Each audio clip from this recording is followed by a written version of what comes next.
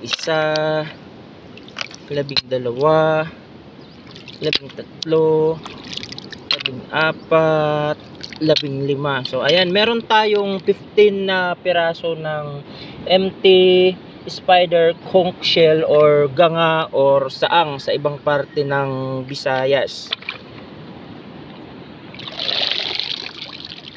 Actually doon banda may mga nadaanan na ako na madaming empty shells, kaya nga lang hindi ko masyadong type kasi hindi siya hindi ganga or hindi spider conch yung mga nadaanan natin, kaya pansin muna sila.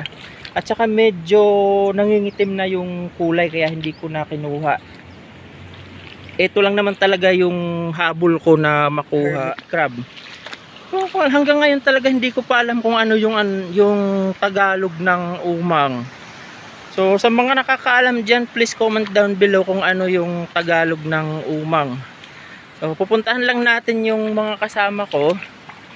Andito yung aking nag-iisang one migi. So andyan siya kasi mahilig talaga siyang maligo sa dagat.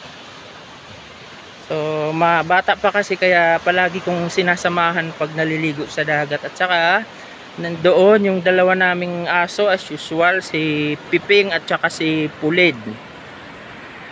Tapos yung bahay naman namin ay nandoon, siguro mga lapit lang, mga less than 100 meters ay nandoon yung bahay namin.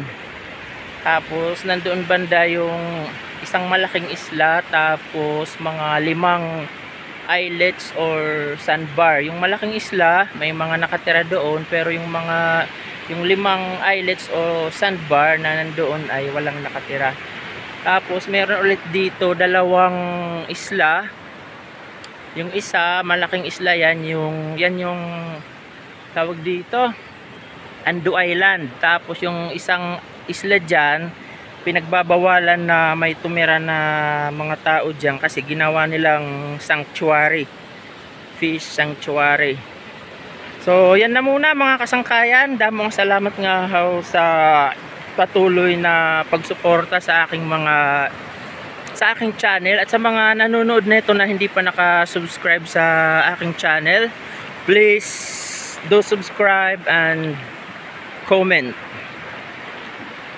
So, ayan. Yan yung ating mga empty shells na gagamitin natin sa aking paghahalaman o gagamitin kong pangdekorasyon doon sa aking garden. So hanggang dito na muna mga kasangkayan, at saka makikiligo na rin ako. Bye bye for now.